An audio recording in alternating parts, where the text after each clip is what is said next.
You're a BCBA entrusted with the well-being and development of your clients, armed with a wealth of knowledge and experience, and yet there's this nagging feeling that you're not truly qualified. You constantly question your own successes, attributing them to luck rather than skill. Sound familiar? It's that unsettling voice whispering, "What if they find out you're not as competent as you think?" You've tried everything to silence that voice. You've honed your skills in ABA, read countless self help books, and even invested in more advanced trainings. You bought into the idea that more credentials or more experience might make you feel like you finally belong. Yet the feeling persists, an all too common struggle known as imposter syndrome. Imagine waking up 1 year from now, free from the constraints of self doubt. Picture yourself confidently navigating your professional world, trusting in your skills, and celebrating your achievements without the familiar undercurrent of inadequacy. What would you be willing to change today to move closer to that feeling of true self assurance and fulfillment? For those of you who don't know me yet, my name is Amelia Delphons. I am a BCBA and I co founded Master ABA with my twin sister, Diana Kelly. Through Master ABA, we help BCBAs gain confidence in their skills so they can have a greater impact with their clients. Our focus is on ethical, compassionate, client-centered practices. This course is eligible for CEUs. You must watch the video all the way to the end. There will be a short quiz at the end of the lesson. You must also mark the mission accomplished lesson complete to receive your CEU certificate. In the mission accomplished lesson is information about how to update your BCBA number in your account. Please update your number before you mark the lesson complete. This will ensure that your certificate populates correctly. Your certificate will not be emailed to you. You can find your certificate by logging into your account on Master ABA Academy. Scroll all the way to the bottom of the sidebar menu on the left side of your screen and click on My Certificates. If for some reason you miss a step or have any trouble with your certificate, email us at support@masteraba.com. We're happy to help with anything you need. After taking this course, you will identify the signs of imposter syndrome, distinguish between imposter syndrome and scope of competency, utilize strategies to overcome imposter syndrome, and take steps to build your scope of competency. Working with autistic children and children with other disabilities can be extremely rewarding. However, the responsibility you carry for helping each client succeed and teaching parents how to manage challenging behavior can be daunting. Each child is unique with individual skills and challenges. Behaviors that look similar often serve very different functions, and what works for one client won't necessarily work for all of your clients. As a BCBA, you may feel like a fraud. You're just making it up. Everyone but you has this figured out. This is harder for you than others, and you have no support and nowhere to turn. You've probably heard the term imposter syndrome and wondered if that's what you're experiencing. You may be looking for ways to overcome this feeling and build confidence. While it's true that almost everyone entering the field experiences imposter syndrome at some point, the BACB has strict ethical guidelines that require you to work only within your scope of competence. So it's important to know if what you're experiencing is imposter syndrome or if the situation actually falls outside of your scope of competence. If you're unsure how to proceed with a client or feel like you don't really know what you're doing, does that indicate you're working outside of your scope of competence? This course will answer the following questions. How do you know whether you're experiencing imposter syndrome or you're working outside your scope of competence? What is imposter syndrome really? How can you determine your scope of competence? How can you overcome imposter syndrome? And how can you increase your scope of competence? It's likely you will experience both imposter syndrome and issues with your scope of competence in varying degrees throughout your career. Let's begin by getting a baseline of your current experiences. Why are you taking this course? There's a quiz below this video. Take the quiz to discover if what you have been experiencing might be imposter syndrome. This quiz can serve as a guide to understanding your situation objectively. You may feel differently in a variety of different situations. When taking the quiz, consider only one situation at a time. You can go back and change your answers later if you want to consider a different situation. Are you struggling with a new client? Are you having trouble getting a family to meet with you? Is your client displaying a new behavior you're not sure how to handle? Consider a situation that you're dealing with and choose the response that best fits your circumstances. Pause the video now and take the quiz. Many BCBAs report feelings of anxiety and doubt about their ability to correctly choose the best treatment for their clients, provide quality supervision, offer support to parents, or disseminate their knowledge publicly. Many chalk this up to lack of confidence and believe this feeling will go away with experience, or they assume it's imposter syndrome and strive to just push through it. But before you make this determination, consider whether these feelings come from something else first. The Behavior Analytics Certification Board requires BCBAs to work within their scope of competence. What does this mean exactly? How can you be sure you're complying with this provision? As a BCBA, you are bound by the Ethics Code for Behavior Analysts. The board has strict requirements for practicing within your scope of competence. From the Ethics Code for Behavior Analysts 2022, Code 1.05, practicing within your scope of competence. Behavior analysts practice only within their identified scope of competence. They engage in professional activities in new areas, such as populations or procedures, only after accessing and documenting appropriate study, training, supervised experience, consultation, and/or co-treatment with professionals competent in the new area. Otherwise, they refer or transition services to an appropriate professional. And Code 1.06, maintaining competence. Behavior analysts actively engage in professional development activities to maintain and further their professional competence. Professional development activities include reading relevant literature, attending conferences and conventions, participating in workshops and other training opportunities, obtaining additional coursework, receiving coaching, consultation, supervision, or mentorship, and obtaining and maintaining appropriate professional credentials. But what does this mean exactly? If you've addressed feeding concerns with clients, but never with a teenager, would doing so be outside your scope of competence? If you're working with autistic children and your director asks you to take on a client with ADHD, is this within your scope of competence if the behaviors you're addressing are the same? If you've done toilet training during your initial supervised field work 5 years ago, but haven't needed to do so since, would this be within your scope of competence? In a call for discussion about scope of competence in behavior analysis, Broadhead et al. 2018 explain scope of competence in 3 domains: ABA strategies and procedures, population, and settings. When these 3 domains overlap, you can be confident that you are working within your scope of competence. ABA is a scientific approach to behavior. Because it applies to all behavior, the field of study is incredibly broad. These strategies can be used in a number of ways, including teaching communication, self-care, safety skills, play skills, social skills, and replacement behavior for challenging behaviors. The skills that can be taught are endless and can range from very basic to very complex. They can impact the daily lives and safety of your clients. Practitioners find themselves working in a variety of settings, including outpatient clinics, full-time care facilities, in-home treatment, community, schools, and more. BCBAs often work with autistic individuals. However, they are by no means limited to this population.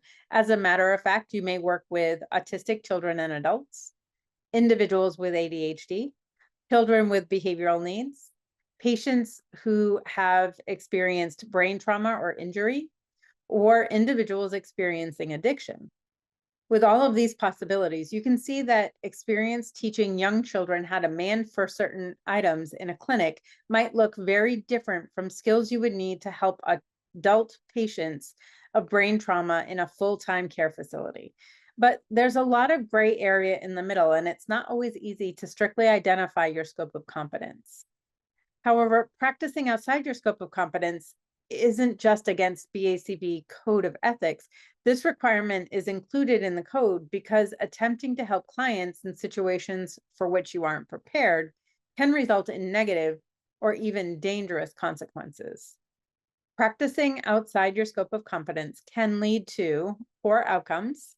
Experience with specific situations and challenges builds a knowledge base you can rely on with future clients. Without this experience, you will likely be less effective, leading to poor outcomes for your client.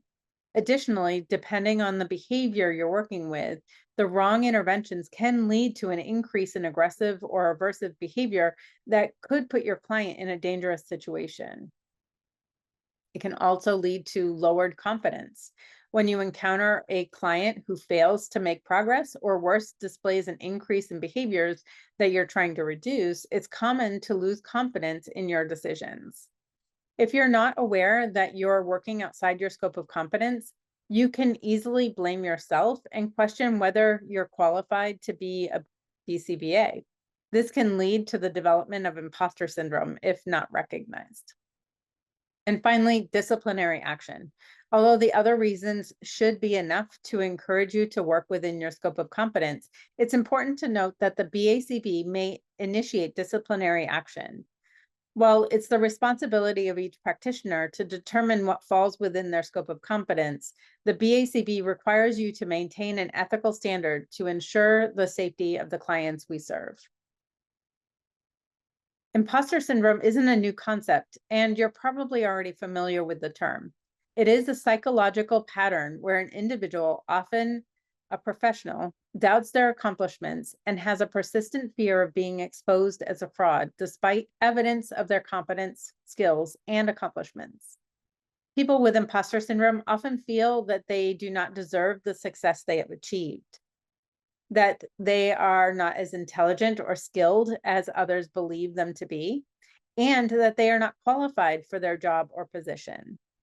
They may also feel that they are just lucky or that their success is due to external factors rather than their own abilities. Imposter syndrome can lead to anxiety, stress, low self-esteem, and can also impact an individual's mental health and overall well-being. It is a common experience, and many successful people have reported feeling like imposters at some point in their careers or professional lives. Almost all of us experience moments of self-doubt, fear, anxiety, or even feelings of being a fraud. When do these behaviors cross over from being moments of insecurity to imposter syndrome? Imposter syndrome is feeling like a fraud, worrying you won't live up to others' expectations, attributing your success to luck or external factors, downplaying your accomplishments, and is self-reinforcing. Imposter syndrome is not a mental health disorder, predominantly found in women, limited to low achievers, or an excuse to avoid trying. As a BCBA, you're familiar with the concept of reinforcement. Reinforcement causes a behavior to be more likely to happen in the future. For individuals who suffer from imposter syndrome, these feelings are self-reinforcing. See Clance, Imes et al., 1978. The reinforcement cycle often starts with your first job after certification, but it might even start before that. The cycle might look like a task for which you feel unprepared. As a high achiever, you often find yourself working outside your comfort zone on tasks for which you don't feel prepared. Then there's self-doubt and focus on imperfections. Instead of focusing on skills and accomplishments, you focus on perceived imperfections and deficiencies. Then you over-prepare or procrastinate. To reach a level of perfection that's unattainable, you over-prepare, or feeling that you'll never reach your standard, you put off the task altogether. Then there's a feeling of relief. Once you completed the task, possibly with frantic effort to complete the task. You feel relief. It may not be perfect, but it's out of your hands now. Then there's positive feedback that you feel isn't deserved. You receive feedback of a job well done, yet you're certain that this is undeserved. Your results were far from perfect and not what you imagined they might be. And finally, you're feeling like a fraud. You feel like a fraud and you worry others will find out you didn't deserve the praise. This raises your standards even higher, ensuring you work harder next time.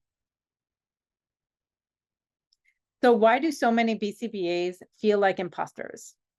Imposter syndrome isn't a mental health disorder, but rather a product of your environment. If you change the stimuli that leads to imposter syndrome, you can decrease or eliminate these feelings. Certain elements when working as a BCBA can make imposter syndrome more likely to occur than in other professions. BCBAs are judged by their clients' progress, which can be affected by parent engagement and other factors outside of the BCBA's control. Client progress isn't linear. Setbacks can lead to feelings of failure. And changing a child's behavior can take a long time. Failure to see results can lead to feelings of inadequacy. In many professions, it's safe to assume that extreme self-doubt and feelings of being a fraud are symptoms of imposter syndrome. However, before making an assumption as a BCBA, it's critical to first ensure you're practicing within your scope of competence. But how? In some cases, it may be obvious that you lack critical experience in one or more of the 3 domains of competence we discussed earlier. However, at what point do you cross the line from being competent enough to treat your client and needing further assistance? In a call for discussion about scope of competence in behavior analysis, Broadhead et al. 2018 provide a framework for you to use to make this determination. The competence and competence checklist consists of 4 questions. The first question is, given the current behavioral problem, what is my level of competence in the procedures and strategies, the population, and the setting? The second question is, what is my level of confidence in treatment success based on my past experiences, familiarity with the literature, and available resources? The third question is, how similar is the current behavioral problem and the context in which the services are delivered to my past experience with the procedures and strategies, my previously available resources, the characteristics of participants in relevant research, and the conditions described in the relevant research literature. The final question in the competence and competence checklist is, what is my overall level of competence based on my answers to questions 1, 2, and 3? The need to pursue additional supervision or professional development will depend on both the context of the behavior in question and the level of perceived competence. If you've answered high or medium to the questions on the checklist, you likely don't need additional supervision unless there is a unique characteristic to your circumstances that cause you to doubt your confidence in obtaining success for your client. This may be the case in situations dealing with aggression, self-injurious behavior, eloping, and other areas that pose a safety risk for your client and those around them. If you're feeling doubt, even though you can honestly answer high to medium for the questions in the competence and confidence checklist, you may be experiencing imposter syndrome. Although it's appropriate to seek additional guidance from another BCBA, you should evaluate if what you're experiencing is actually imposter syndrome. All is not lost if you decide your client's needs are outside your scope of competence. You can expand your scope of competence through a combination of the following strategies: mentorship or supervision, continuing education units, joining a community either online or locally. Here are some scenarios to get you thinking about how you might expand your scope of competence. If you work for a large organization that employs multiple BCBAs, the simplest way to make up for a deficiency in your scope of competence is to consult with one of your peers. The pros of this are that there is no associated cost for the consultation. And the cons are that you're limited to the BCBAs who currently work there and what their experience is. This course of action can be used in a variety of situations depending on your level of competence. This may be a quick phone consultation or a detailed review of your plan. Many behavior analysts participate in research or are published in journals on a variety of topics. If you find an article or study relevant to your situation, you can locate the author's contact information and reach out to them for assistance. The pros of this approach is that it's an easy way to ensure the person you are approaching has relevant experience and expertise.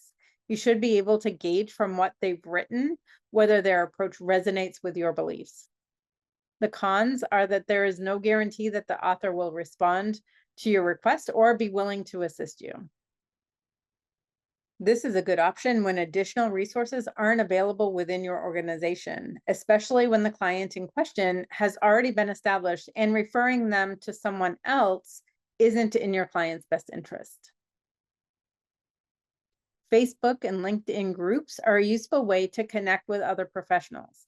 If you're part of one of these groups, post a question asking if anyone has expertise in your area in which you need assistance. The pros is that this can be a quick way to find professionals who may be willing to help. Cons are that you will need to do some research to confirm their certification is current. You also have no way to validate their claims of competence. This can be a good way to connect with other professionals on a deeper level. Use this much as you would if you found a relevant research article and its author. When you navigate to the BACB website, you will see an option to find a certificate. Clicking on a link brings you to the search page where you have several search options. Unfortunately, you aren't able to search by area of focus or expertise, but this might be a way to connect with BCBAs in your area who might be able to help. The pros are that the search itself is relatively quick and easy. You may find opportunities to network with others in your area. Cons are that you may have to reach out to many BCBAs before finding one that is willing and able to help, or you may not find any at all. Because the process of vetting someone you find through this channel can be time consuming, use this as a last resort if you are working with an established client and want to provide continuity of care without referring them to someone else. Sometimes the best answer is to refer the client to another analyst or organization that is better equipped to handle their situation. The pros, this ensures you comply with the ethical requirements of the BACB. Cons, it's often difficult for families to find the care they need. The more challenging the situation, the harder it will be for them to find someone to work with. Sometimes there are no other options and you're not able to get the support or resources you need to assist. This is the best used for new clients. However, if established clients need treatment you're not ethically able to provide, this is always an option, although convincing management of this might be a challenge. There are many resources online about how to overcome imposter syndrome. The answer is unique to everyone, and the intention of this course isn't to cover every possible situation. Instead, we will focus on 5 possible solutions. The first, give it a name, come into the open, encourage others, focus on what motivates you, and reframe your doubt. Let's start by giving it a name. Often it's the most qualified overachievers who experience imposter syndrome. When you push yourself to do better, learn more, or grow, you will need to do things you've never done before. This causes you to feel out of your depth, even while you're already in the experience. No one knows how to do something, certainly not well, when they've never done it before. You're not an exception to this. But what if you have experience and are good at what you do, yet you still feel like you don't deserve your success or you don't know as much as you think you should? If you've ruled out scope of competence as an issue, or you're feeling this way even though you've sought resources to validate your plans for treatment, then you're most likely experiencing imposter syndrome. There's good news. When you know what to call it, you know how to treat it. The next step is to come out into the open. When you experience imposter syndrome, you live in fear of being discovered as a fraud. You worry that others will find out that you're not qualified or you don't deserve your success. You keep these fears a secret and hope no one finds out. The best way to end this cycle of fear is to tell someone. You don't have to admit it to your boss or coworkers or anyone who might judge you, or worse, start to doubt you themselves. Instead, look for a safe place to talk about your fears and get useful feedback.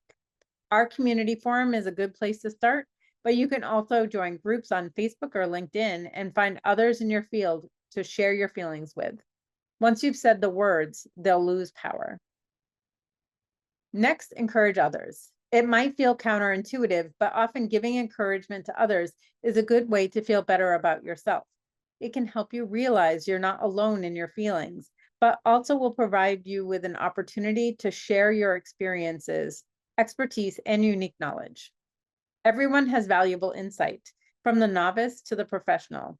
Even if you have doubts or are feeling a lack of confidence, you have insight you can share with others. Again, you can use our community forum, Facebook, or LinkedIn as a way to connect with other professionals. While the other steps are helpful, we can't forget about the importance of reinforcement and motivation. Throughout the whole process, focus on what motivates you. Why did you become a BCBA? Seriously, this isn't something that's easy to achieve. You put in a lot of money, time, and effort into getting this certification. Why? Instead of focusing on your fears, spend time remembering what the certification meant to you. What will finishing the treatment plan do to help your client? How will having the tough conversation with the parents improve the life of the family?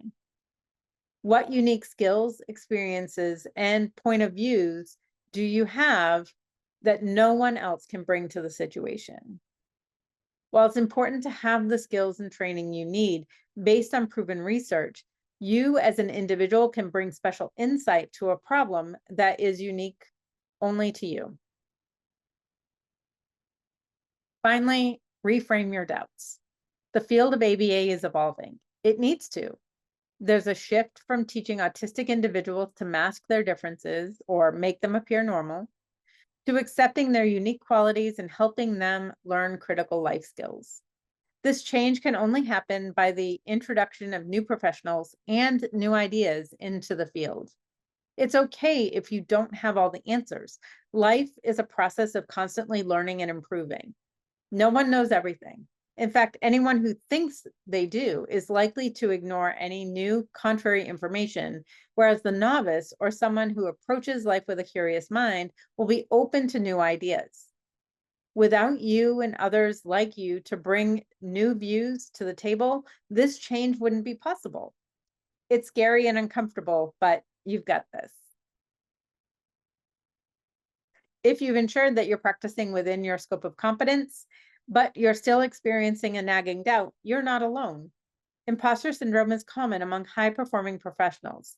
While the steps I just covered will help you overcome imposter syndrome, hearing about the experiences of others helps to normalize this feeling. I interviewed BCBAs to hear about their experiences with imposter syndrome. This seems like a fitting way to wrap up this course. Can you introduce yourself and tell me a little bit about the area that you work in, the populations you work with, and kind of the settings you've worked in? Yeah, absolutely. So my name is Ashlyn. I am a relatively new BCBA. So I just passed last year. So I'm about a year and a half into being a BCBA now, which is really exciting. My background coming into being a BCBA is a little bit all over the place. And then my background now as a BCBA. So I really started off working with adults with developmental disabilities. That was kind of all over the place. And that looked like a couple different things. So I was working in education. I was working in the adult day training program that we have here in Florida for clients on the med waiver. I was doing some caregiving work, some life skills development. And then from there, that was my introduction to ABA, and I became an RBT, and I was an RBT for about 3 years. And really the bulk of my experience coming into being a BCBA and then as a newly certified BCBA was working in the public school system here in Florida. So I was a behavior specialist with our school system for a couple of years. And that just looked like providing school-based services with students. And some of them had autism, but really, I would say that wasn't actually the majority of them. So, which is cool because I've had the opportunity to work with a couple different populations. So I supported some students with autism, some students with just emotional behavioral disorders, some general education students that had no diagnoses at all and just some really challenging behaviors, and then some students with intellectual disabilities. So that's most of my field work. And then as a new BCBA has been school-based services and working directly in elementary schools. Great. Can you describe a moment in your career when you felt like an imposter? Yeah, if I'm being really honest, I would say right now, and there's a couple different reasons for that. I think one, as a new BCBA, I think, and if there's other new BCBAs that are listening to this, they might really, relate to that. I think being a new BCBA is hard for a variety of reasons. For me, on top of that, next month, I'm going to be coming back from almost 9 months of a break. I just had a baby. I'm about to have a 9-month-old. And so I find myself thinking pretty often right now in questioning if I have just forgotten how to be a BCBA altogether after staying home with a baby for 9 months. And then I think the bigger picture on top of that is, as I mentioned, most of my experience has been in the school system, and I'm going to be transitioning into what feels like more clinical BCBA work of working in home and community services.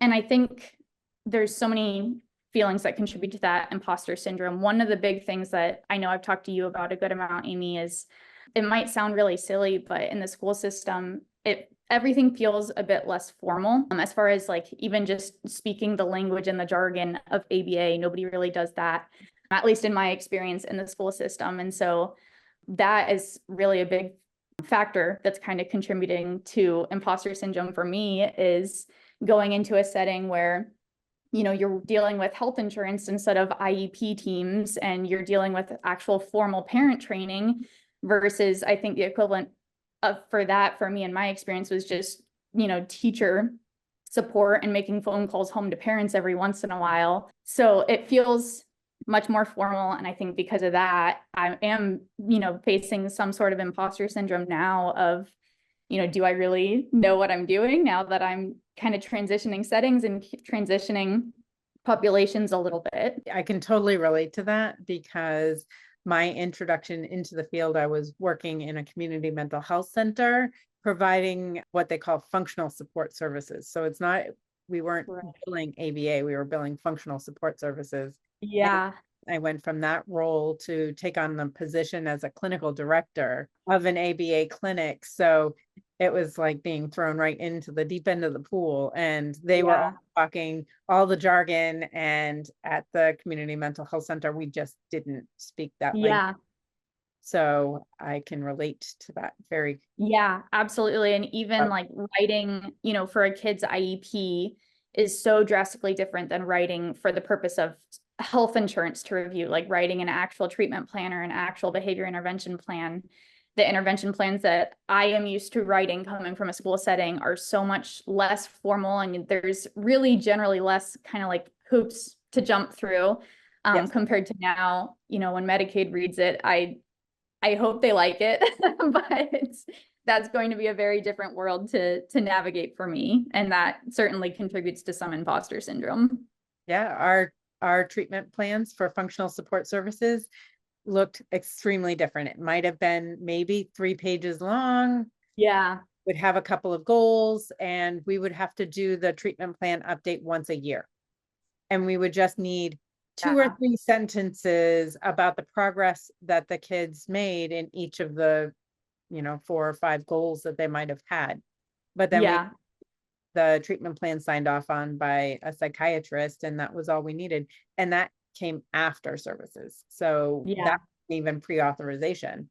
And then I show up in this clinical director role where I got there and they had 4 treatment plans already expired. So I had to figure out how to get those plans submitted because they were still providing services for those kids.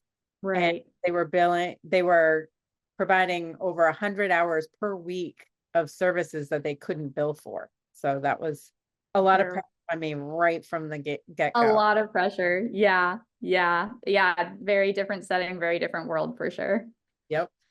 In what ways did you feel your feelings of self-doubt affect your work with clients or your professional relationships?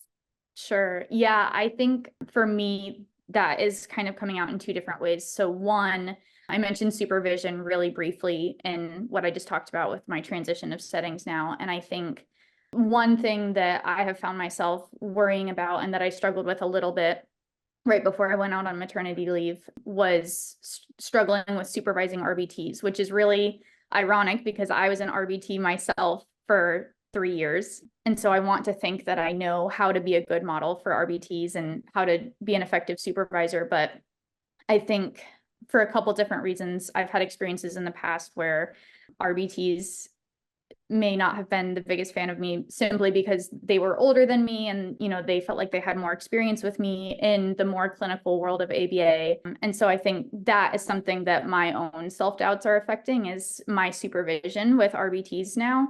And then also parent training. I think in the past, again, most of my experience with parent training has been very informal. I wish I had the opportunity to do more, honestly, coming from the school setting, but I've had experiences in the past where parents have pushed back on recommendations that I've provided, and their only rationale at the time was that I didn't have kids myself. And so they thought that I was, too young or too inexperienced or whatever to really know what I was talking about. And I think that has, shaken a little bit of my confidence in my abilities as a practitioner, and certainly can contribute to imposter syndrome is just the way that I approach parent training. And that's something that obviously, I feel like I've been putting in the work to overcome with that. But it certainly, if you're a newer practitioner and you're younger or whatever, it doesn't feel good. And I can see where it can really seep into, your areas of your professional life. Yeah, it can be really hard to, especially with that parent training or parent coaching, be confident in providing that advice to parents when you may not have experienced being a parent yourself, even though you're now a parent, but she's very young. So you don't have as many stories to tell as you will as she gets older. But at the community mental health center, I had a staff because we did do a lot of parent training as part of the functional support services. And she came to me one day and she's like, I'm just not comfortable with this because I feel like I'm telling parents how they should parent their child. And in a lot of ways, that's what we're doing. But she didn't have, and she didn't feel qualified to provide those recommendations. So yeah, absolutely. That I would say I have struggled with that quite a bit. And like you said, even now that I do have a kid, she's so little that I still don't feel like I have much to contribute to these parents, or I'm primarily going to be working with kids that are much older than mine. It can be really hard, and especially again for new BCBAs to navigate. I think that can be a barrier to effective parent training. I agree. It's definitely something to think about.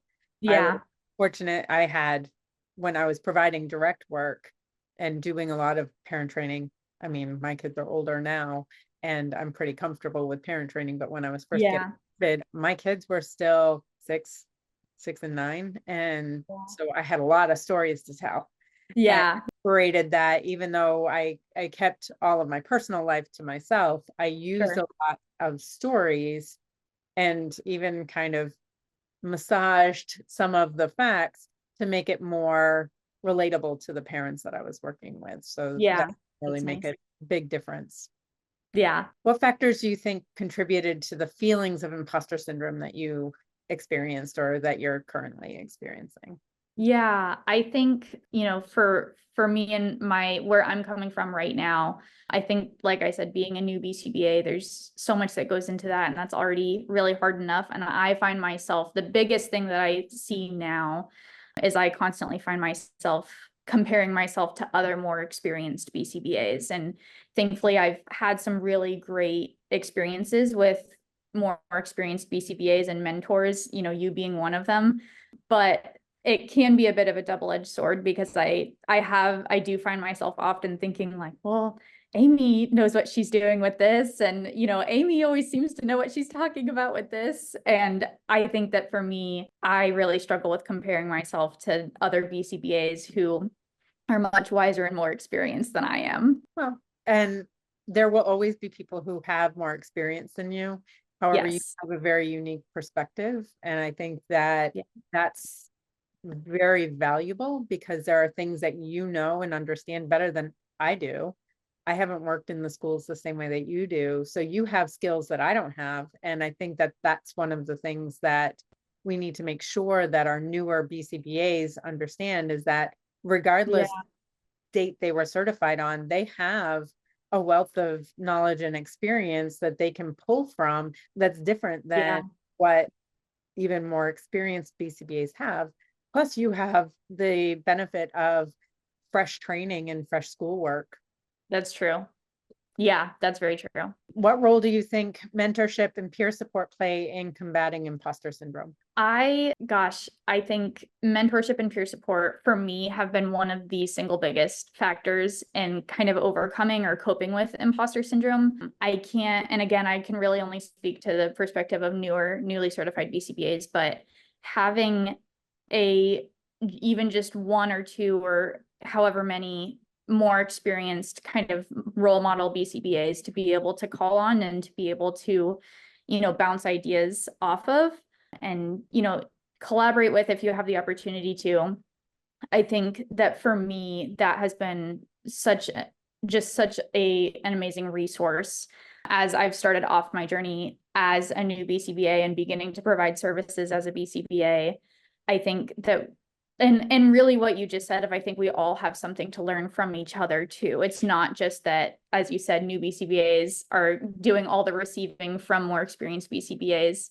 I think that that really is just going to be the biggest factor in how the culture of our field changes and grows, and how we all become better BCBAs, is just hearing from the perspectives of each other through that mentorship and through that peer support. I think that that sounds fabulous. We need more Yeah. of the Yes. collaborative, rather than, it should be bi-directional rather than unilateral. Yeah. Yeah. Absolutely. How do you ensure that you're working within your scope of competence, especially when you're facing professional challenges? Yeah, a resource that I have for that, and I don't know if you're touching on this in your course or not, Amy, because I haven't seen it yet, but the resource that always comes to mind when I'm asked this it's the article, it's by Broadhead, but a call for discussion about scope of competence and behavior analysis. I think that that is such a good starting point for all BCBAs. I think, again, from the perspective of a new BCBA, it was invaluable for me as I was really getting to the point that I was about to be taking my boards and then starting off my practice. There's so many good resources and just like guiding questions in there. And they provide an example of a checklist that you can use to kind of go through and figure out, what your scope of competence is, and then how to address and navigate potential challenges to that scope of competence. That is a resource that I find myself going back and referencing pretty often. And it's not always that I'm going through the checklist and going line by line for every single client and every single situation. But I do find myself going back and rereading certain sections of that just as a starting point when I feel like my scope of competence, might be challenged in certain ways. And then, as I already said, I have a network of a few more experienced BCBAs that I'm really quick to call on and just ask, basic questions to, and hopefully the BCBAs that you are calling on are people that will be really honest with you and not just, fluff you up and make you feel good. Like, you are somebody that I know is always going to be honest with me. And I think that having that honesty from more experienced BCBAs is also really invaluable for making sure that you are within your scope of competence and helping you figure out what that competence is. What came to mind for me in listening to you is that I think it's important to go outside of the company you're working for and your direct supervisor Yes, and yes, find somebody who doesn't have an invested interest in you accepting a case. yes. Yeah, that is such a good point. That I'm thankful. I miss working with you. I'm also very thankful that we don't work together now upcoming with my new position, because I completely agree with that. I think, I don't know, you've probably experienced this. I think that I have experienced before having supervisors that have said like, oh no, we really need somebody to take this case, so I'm sure you can figure it out. And unfortunately, that attitude doesn't benefit anybody. It doesn't do service to the family, to the client. It doesn't do service to the BCBA. I also agree with you. I think that that's a really, really great point.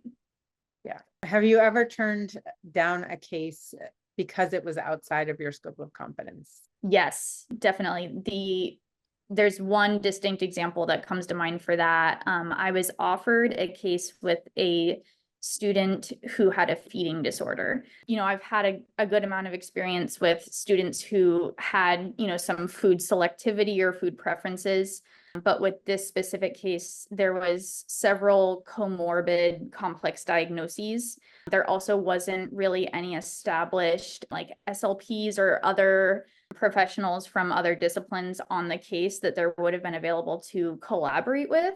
And given that that's really not an area of literature that I dive deep into, is feeding disorders with an ABA.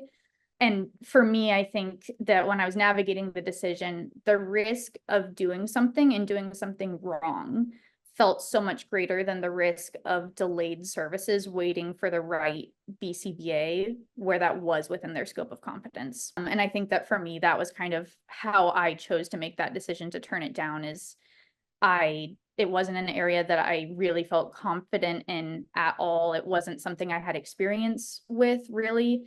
And when I was weighing the risks, the risk of doing something wrong felt so much greater. I think you made a good call on that one, Yeah. because especially with something like feeding, you actually run the risk if you do things not well. Yeah. Risk of the child refusing to eat altogether. Yes. Refusing. Yeah. I think the long-term implications of that case, having a BCBA take that case that was outside of their scope of competence, the long-term implications of what that would have looked like for that child and that family was not something I was willing to risk. Yeah. Very scary.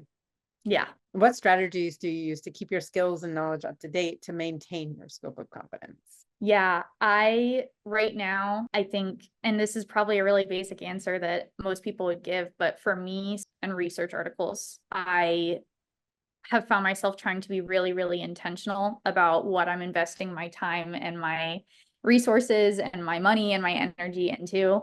I think that, and also listening to, and you're somebody that has really emphasized this for me, is listening to different perspectives when you're, going out of your way to take CEUs or read research articles, trying to diversify where I get that information from as well. Obviously, as long as it's, scientifically backed and all that fun stuff. But I think CEUs and research articles, and then also just being part of a community that provides really great resources, and, Master ABA being one of the many that are just doing wonderful work. Being a part of a community where those discussions are being had just makes it so much easier and more convenient to really make sure that you're staying up on your knowledge and maintaining your scope of competence. What advice would you give to new BCBAs who are struggling with feelings of inadequacy or with imposter syndrome? So what advice would I give to myself? I think, something that I tell myself a lot and that I hope is helpful to other BCBAs is that I wish somebody had told me earlier on that everybody struggles with this. It's not just when you're new to the field, and it's not just when you first pass your boards, and I think it's a more common and more universal struggle than most BCBAs are willing to admit. So I would say that everybody struggles with that. But the fact that you are struggling with imposter syndrome to me likely means that you really care and that you really want to do well and right by your clients. And that makes you a good BCBA. And that is something that I tell myself all the time to try to cope with those feelings of imposter syndrome. Humility is really just a strength in the field of ABA. But on that, the flip side of that is that having that network of experienced BCBAs that you know that you can count on and rely on is just really important and really valuable. And then the other thing that I would say, and this also ties into how I manage my own feelings of imposter syndrome, is that it's okay to say to a parent or an RBT or whoever, I don't know, let me get back to you. And I wish that somebody would have told me that sooner as well. And sharing advice for other BCBAs is that saying, I don't know in the moment when you're being presented with a question from a parent, from an RBT, from whoever, it might feel like a weakness, but that's really a strength. And that's exactly the type of practitioners that I think the field of ABA needs right now, is people who aren't going to just give an answer that they're not confident in when we're addressing treatment planning and making decisions about treatment plans and interventions. It is such a strength for BCBAs to be able to say, let me think about that. Let me consult the literature about that. Let me seek supervision on that, whatever that looks like for you.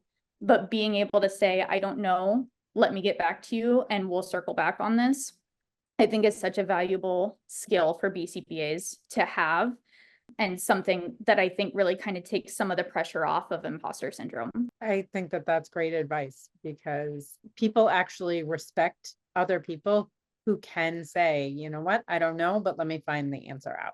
It's Yeah. one to say, I don't know, and just skip over it and Yeah. not ever come back to it. But if you say, I don't know, let me find out, let me research the answer, and you come back to them, they have a lot more respect for you than if you just pretend that you know everything. Yeah, absolutely. And I think that's something that I wish I had seen modeled more in some of, not you, but some of my other supervisors, especially as I was going through and like leading up to taking my boards. I remember there was times that I would ask BCBAs that I was working with at the time, like, hey, I'm really struggling with this part of the task list. Can you clear up some of my questions for me? And they would either just say, I don't know, go read Cooper. Or they would give right, or they would give me, some answer that I could tell that they weren't very certain in. And then going into my boards, I would be like, well, they said this at the time, but were they really sure about that? And that's just in the context of the boards, when we're talking about making decisions for the care of kids or clients. I think it's so dangerous when we go in and we, as BCBAs, we're like, well, I want to look right in this moment, or I think I'm right and I think I know what I'm talking about. I think it's such a strength to be able to, one, have the humility, and then also just be able to say, let me think about this some more. Let me really make sure that I'm getting this right. In supervision, I have been known to pull up Google when Yes. ask me a question that I'm not 100% sure of, because it's been a while since I've taken the exam. It's been a while since I've really kind of focused on the terminology. Yes. And Yeah. when somebody asks me a question, a very specific question about terminology, I want to verify that the answer I'm giving them is right. And so often what I'll say is, hold on, let me just check to make sure that Yeah. I'm giving you the correct information, because I don't want to be the one responsible for you not understanding the concept that you're asking me about. Sure. Yeah. And I think that makes you a great supervisor. I think that would make anybody a good supervisor, and somebody that your supervisees really appreciate and really respect. Yeah, I think it's great advice. Yeah. How can our professional community create a more supportive and an environment to alleviate imposter syndrome? Yeah. My answer, again, always have to caveat, coming from a very new, unexperienced BCBA. For BCBA supervisors, be the BCBA that you wish you had as a trainee or as a new practitioner. I think that something that our professional community can do better to create a more supportive environment is giving opportunities to upcoming BCBAs, whether that's RBTs, whether that's somebody who's actively in their graduate program and in their field work, whatever that looks like, any aspiring, upcoming, potential future BCBA, giving them opportunities and not assuming that they're getting that experience elsewhere. Something that I really noticed when I was going through my graduate program and my fieldwork just a few short years ago was I noticed that there's a tendency in the field right now for graduate programs and supervising BCBAs to kind of just point their fingers at each other and say, you know, I thought that they should be doing that, and I thought that that was their job to do that. And somewhere along the line, there was so many opportunities and skills that I missed opportunities for, or that I really didn't even know I was supposed to know, if that makes sense. And I think that something I wish that our community and experienced BCBAs would be intentional about now is just offering upcoming BCBAs opportunities to shadow or to collaborate, you know, whether that looks like bringing them in with parent consent, of course, for assessments in the beginning, or including them in the process of writing treatment plans or doing reviews or whatever that looks like. I think my moral golden rule is just be the BCBA that you wish you had as a new practitioner or as a supervisee trainee. Also great advice. How do you manage feelings of imposter syndrome? I think I touched on that before, but I think at least my strategy right now that I use is telling myself that it's okay to not have an answer up front, and also that nobody expects me, or hopefully nobody expects me, to be an expert about absolutely everything that falls under the umbrella of behavior analysis. I think that I just tell myself all the time that humility is a strength, and that it's okay to not know, as long as I'm doing my work after that to find out and get the right answers and the right information to make informed and good decisions. Can you provide an example of how recognizing and respecting your own scope of competence has positively impacted your practice? Sure. For me, recognizing my own scope of competence really takes the pressure off for me, for my experiences with imposter syndrome. And just kind of related to what I just said, of for me, it helps me remember that I don't have to be an expert at everything, and that thinking about scope of competence, that has really positively impacted my practice and really taken some of the pressure of the imposter syndrome off. What is one key takeaway you hope other BCBAs will gain from understanding your experiences with imposter syndrome and competence challenges? I think I want to be the one to say to other BCBAs, again, reiterate that this is not, everybody struggles with this at some point, wherever you are in your career. If you don't, and if you haven't, then that's awesome for you. But I would venture to say that I think everybody has or will at some point.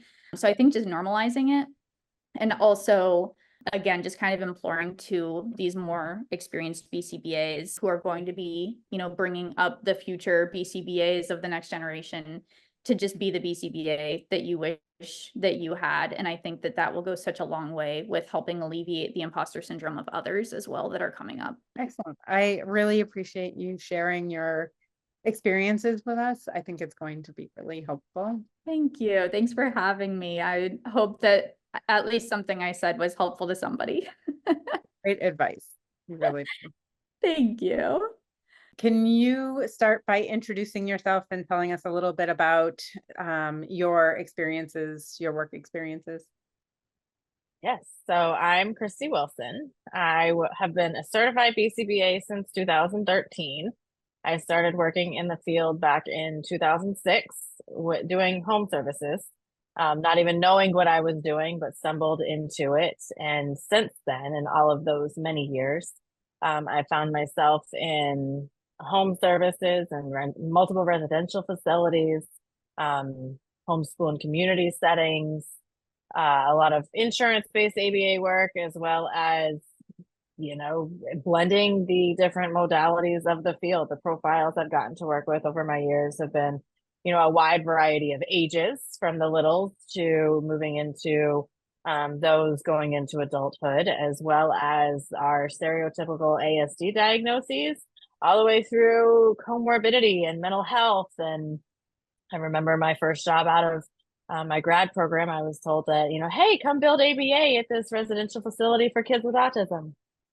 Well, it got me a great opportunity of mental health with the side of autism, but it also sparked a passion of really being able to blend all the modalities and working with multiple perspectives of a person, no matter what their diagnosis is. Our science can do so much more than just work with kids with autism. That's so true. Can you describe a moment in your career when you felt like an imposter? I really had to think about this one. And what came up to me the boldest was there have been different turning points in my career where I've doubted myself and my abilities to create within the field and create within our science. And I think the biggest feelings were when I came to heads before leaving my last job last October. Was a stable salaried job, go with the flow and everything is consistent as it can be. But it really had me challenged with thinking about what was right for me in the field. I've been in the field for a long time. And I've had a lot of doubt in the sense of what am I good at? Where am I good at? What are the things that I get excited about? I've tried to leave the field a couple of times. I told my husband I was perfectly satisfied working with bugs, like the bug people, our local area, but they paid well. Why not go ride in a truck and work with bugs all day? And thank God he reassured me that I'm not that desperate to leave my field and work with bugs. But the challenges of the difficulties of coming up against some of those ethical thoughts of what's right for the kiddo and are we doing that? The ethical thoughts for me, am I in alignment with where I want to go? Something always brought me back to the field, but I really think to specifically answer your question, it's been the turning points in my career, the ones that have those opportunities that have changed settings or changed profiles or changed kind of that avenue for myself of what I'm doing in this field and why I'm doing it. Yeah, I think that makes sense. I've experienced a lot of those different turning points in my own career, and that definitely plays a role. The other thing that I've found personally that has impacted my sense of imposter syndrome is when there's new revelations in the field. The neurodiversity movement was really quite the turning point for me, even though physically I wasn't changing who I was working with. We were being given a new perspective, and that was a real situation where I was experiencing imposter syndrome. So I feel like I can relate to what you just said a lot.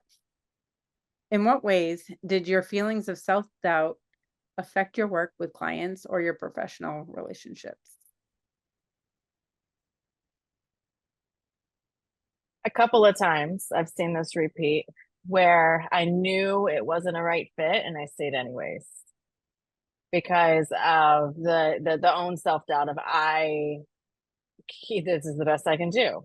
This is, this is where I should be in the field. Or this is what I know how to do. I don't know how to do anything else. And it definitely created burnout. That was definitely a cost of how that feeling affected my work, where it became rushed. It became rote and second, like just this autopilot of, I know how to do this. I start with this, I do this, I do this, I do this. But I wasn't present emotionally or mentally necessarily with what I was doing, whether it be with my client, with the staff I was training, with the folks I was collaborating with. It became moving in actions. And I was really thankful that I had all my years of experience under my belt to create this autopilot.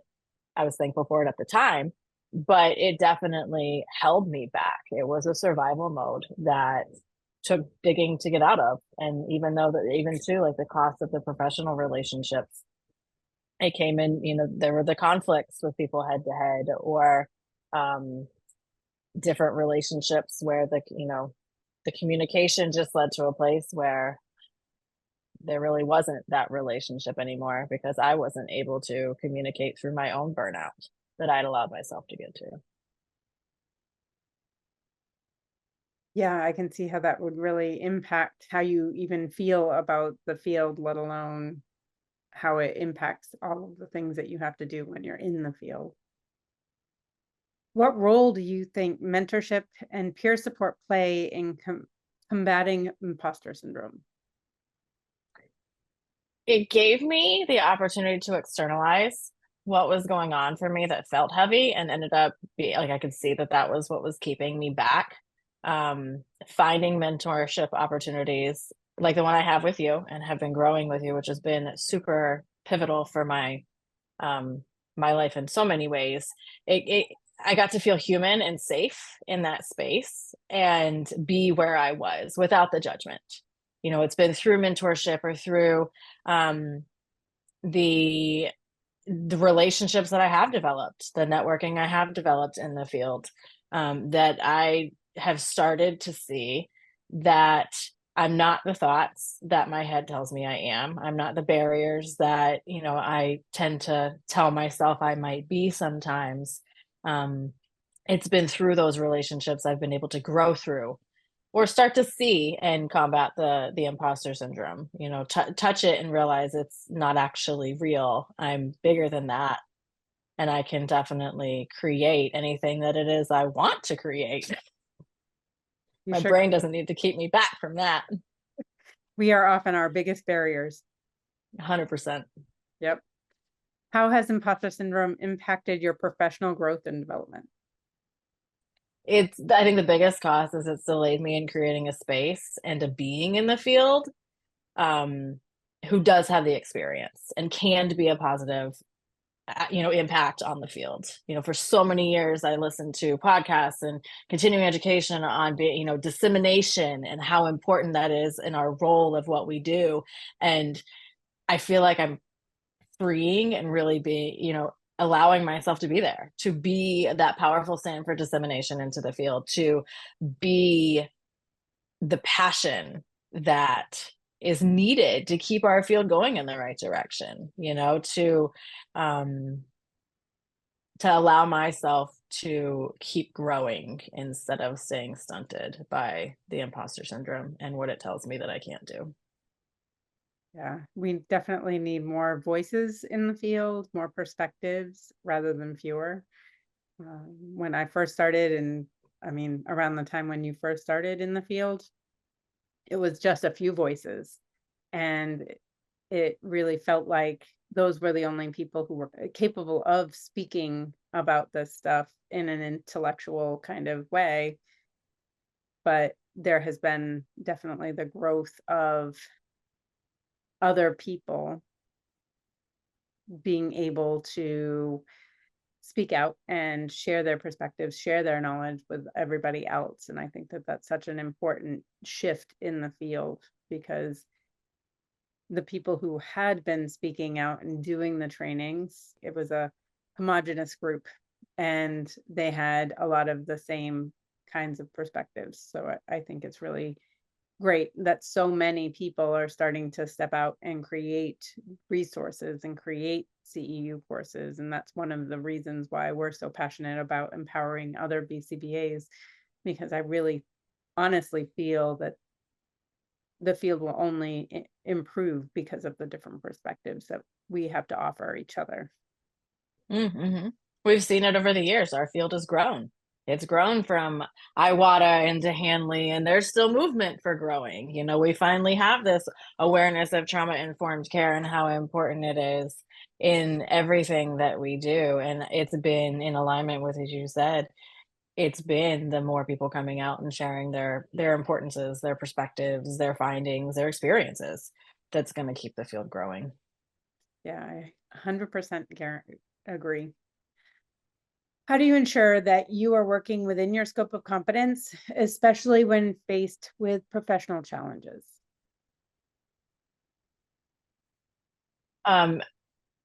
It's my network is the biggest piece. You know, having really creating the place for myself to have other professionals to bounce ideas off of or talk through something with has been the biggest piece for me to ensure that I'm thinking clearly about staying in my scope, or having the reflection as to different thoughts or decisions that I need to make in treatment.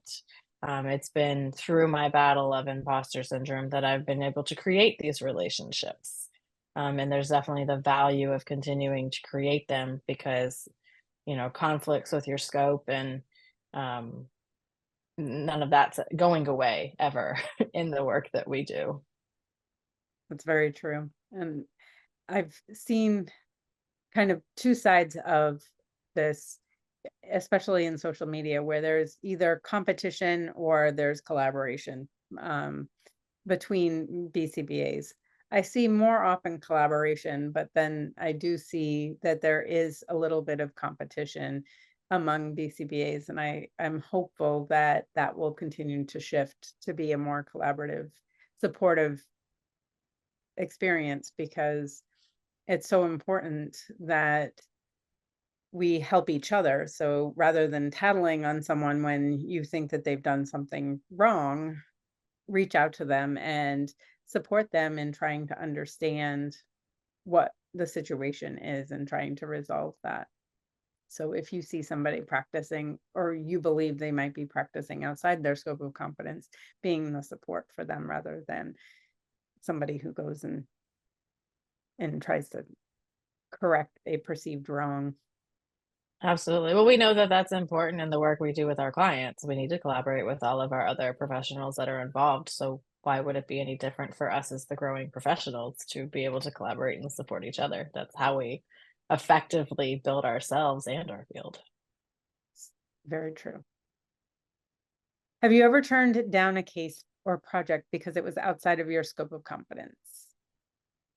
One of the ways that I've seen this, an example that I can provide is, um, through expanding myself in the realm of supervision, I've had potential supervisees come to me who were looking for supervision.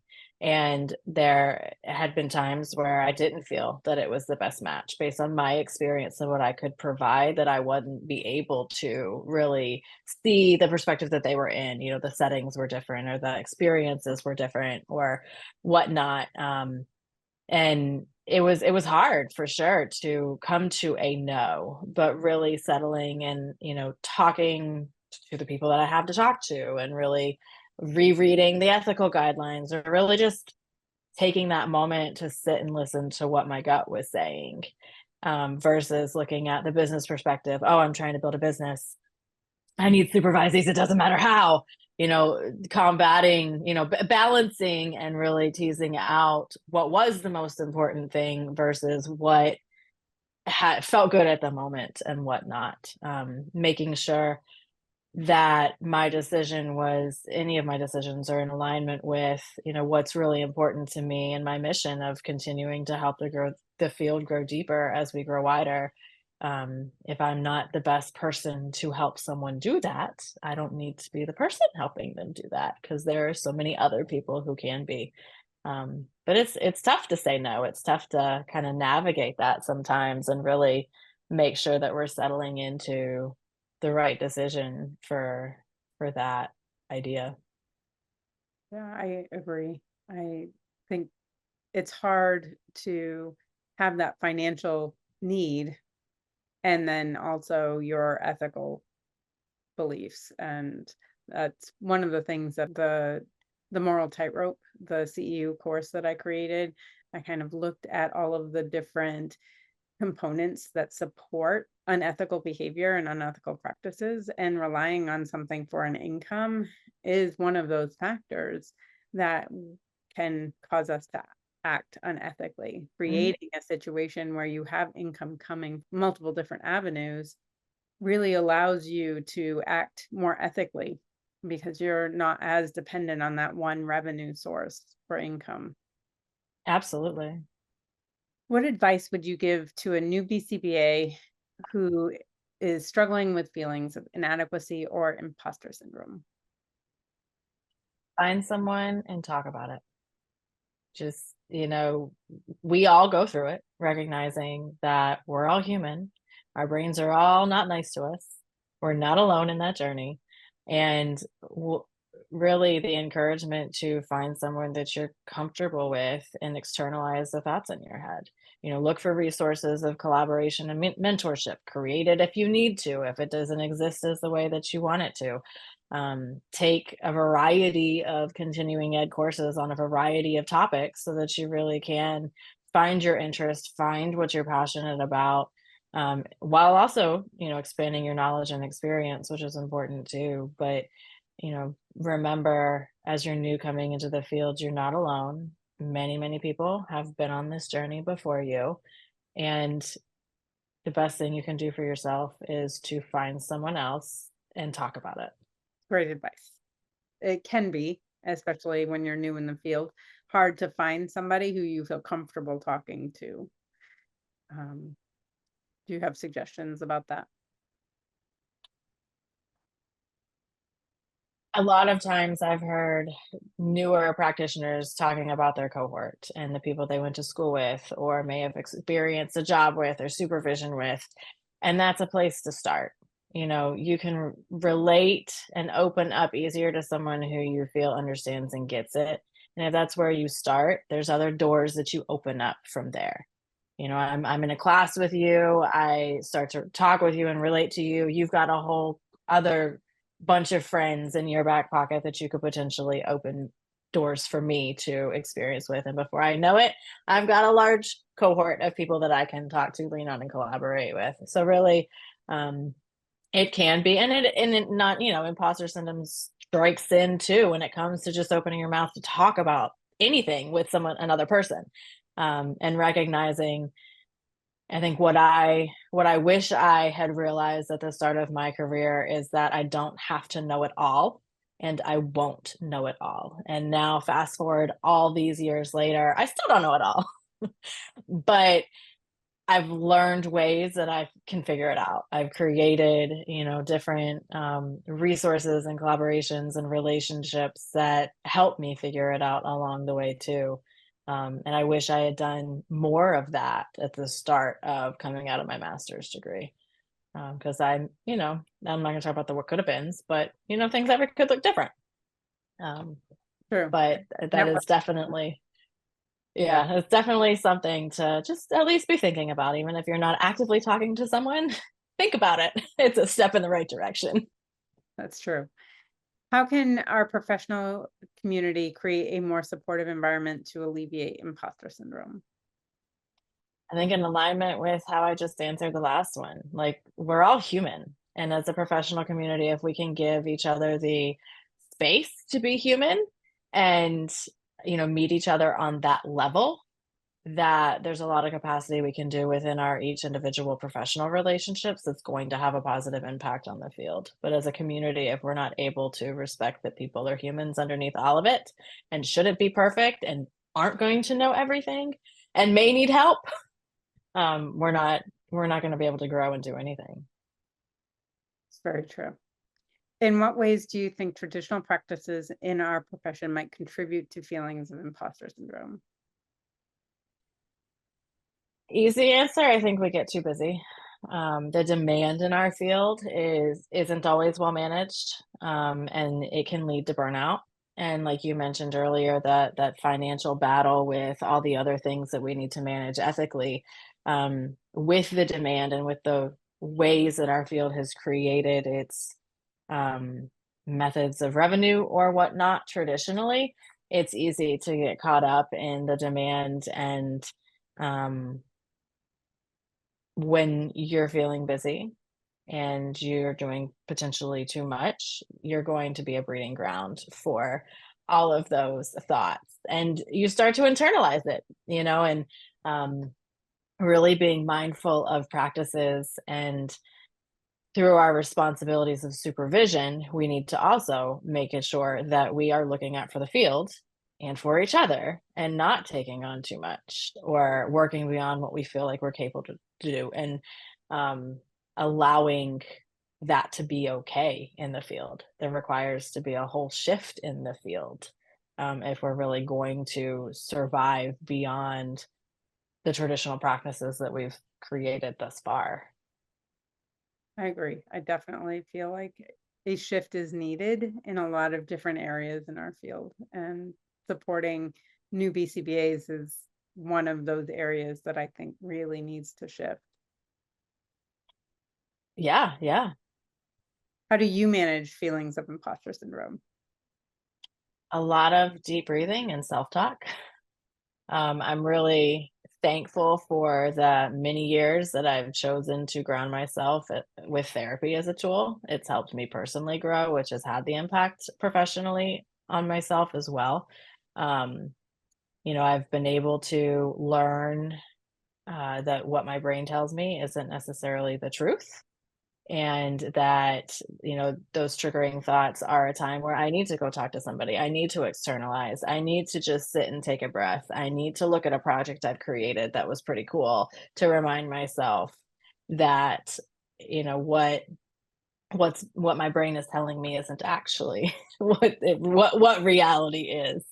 Um, you know, I've really over the years started to create that path, when I am feeling particularly beat down by imposter syndrome, where do I go? And it becomes that practice. I hear the thought, I go new behave, whatever the new behavior is, to pull myself out of it. But definitely a lot of personal work has been what's helped me manage those feelings. And talking about it, like being able to reach out to those people to say, I don't think I can do this. I don't believe in myself, and have the reflection of, yeah, you can. And this is why. This is what you've already done.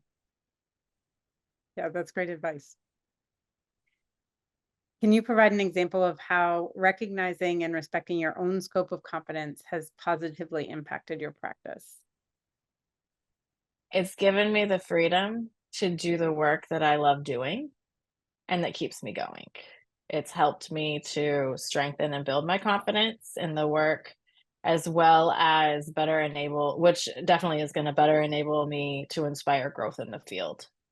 Really getting, kind of allowing myself to see where my strong points are, and how I've developed those over the years in my career, and respecting them versus saying, oh, you should be better at this, or you should be doing it this way, and putting all of that aside to really look at, hey, what gets me going? Supervision. I want to help people grow in the field. Okay, cool, let's do it. It's given me a new energizement, a new inspiration. That passion can keep growing when I actually take the time to respect my own scope and the things that, I have developed to be pretty good at. It's amazing what happens when you find that thing that you're really truly passionate about doing, and you lean into doing more of that. Then you start to really enjoy your work experience, rather than constantly criticizing yourself for things that you feel like you might be not as good at, or not able to perform. What strategies do you use to keep your skills and knowledge up to date to maintain your competence? I love continuing ed courses. I've really enjoyed finding topics that look cool or excite me a little bit outside of the box. I like listening to podcasts. When I was in the car a lot more, I lived on ABA podcasts. And now that I'm not in the car as much, it's finding the time to find the CEUs that look cool, or give me a different perspective, whether it's something that I want to know a little bit more about, or something that just catches my eye and it's like, oh, what could this be? Because I've never heard of it. Let's go there and learn something about it. But I think that's one of the biggest ways that I've continued just to stay in it and keep broadening my horizons as well. Reading research for the purpose of the projects that I'm creating. Free reading research, I'm not going to lie, is not necessarily my favorite part of the field or my job, but again, being able to find that topic that really excites me makes me want to go into the research, which is a whole like cycle of rejuvenation to stay excited and stay exactly where I need to be when it comes to professional development and how I can help myself grow within the field. Yeah, having a project to work on really allows you to see looking at the research in a different way, because you're digging into the research to support the project that you're working on, and you get the added benefit of expanding your knowledge base as well. I have found that creating CEU courses or the content that we do for Master ABA has been one of the biggest ways for me to expand my knowledge, but also to, I mean, it increases my feeling of an imposter for sure, but it also starts to make me feel more confident in my skills. So, Mm-hmm.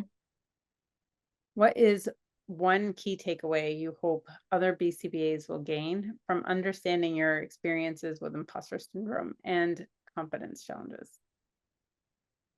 We're all in this journey. And although we may be in our own different journeys, we're still not alone. There's always others out there who have gone through similar experiences that we have, or maybe even could relate to the feelings that we have. And especially coming out of, this rigorous master's program and fieldwork supervision experience, you're not quite, may not be quite grounded going into the field. But again, you're not alone in that either. We all started somewhere. We all thought we knew what we were doing, even when we didn't. And that's okay. Just, I would hope that, it gives somebody the inspiration just to keep going. Put the next foot in front of the one that's there. And even if you don't know exactly where it's leading, still do it, because it's going to lead you somewhere. Yeah, it's a wonderful field, but there are a lot of challenges with being a professional in the field a lot of the time. So those connections are so important. Absolutely. I'm so glad that we've been able to connect. And Yes. I appreciate you being part of this project as we talk about imposter syndrome and share your experiences with us. I appreciate that. My pleasure. My pleasure. I've been in the field a lot longer than I can count or give credit to. And it was really at that moment when I realized that it was pivotal of really recognizing I can do a lot here. I've been through a lot even without realizing it. And it's time to share that with others. It is. Time slips away and we forget that we're not new anymore. Yeah, that was a long time ago. Yeah, it was. Thank you. Yes, ma'am. Can you introduce yourself and tell us a little about your area of work, like the populations and settings that you've worked in?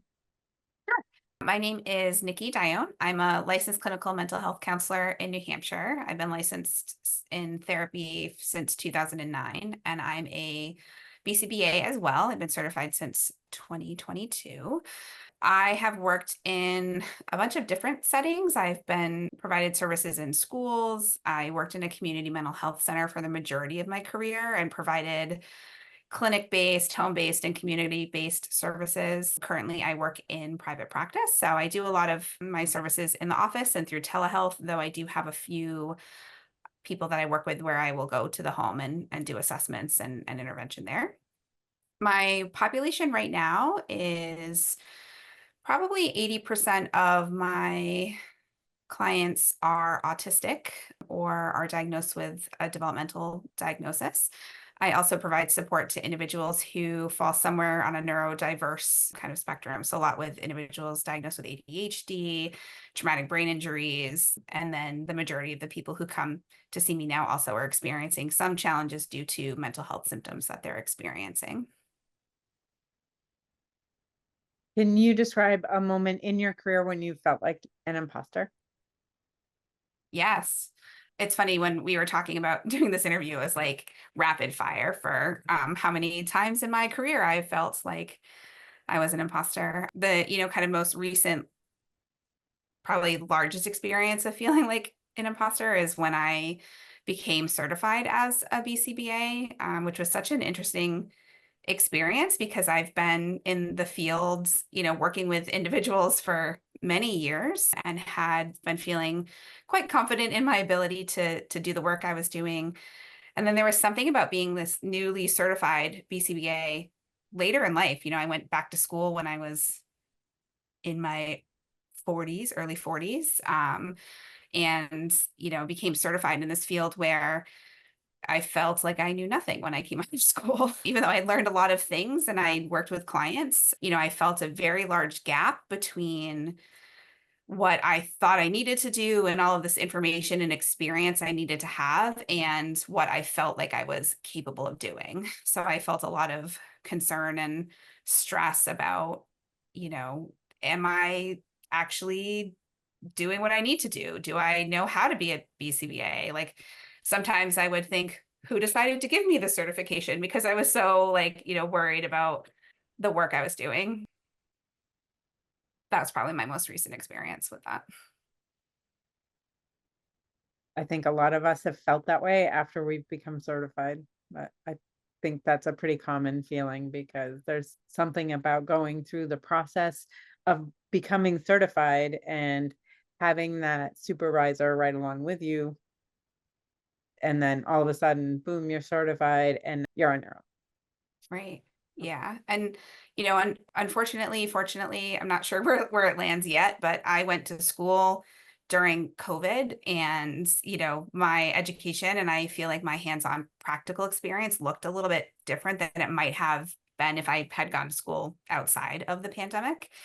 My supervision in hindsight probably was not the, most helpful setup that could have, put me in a good place to do the work that I know that I know I'm capable of doing, but at the time had a lot of anxiety about.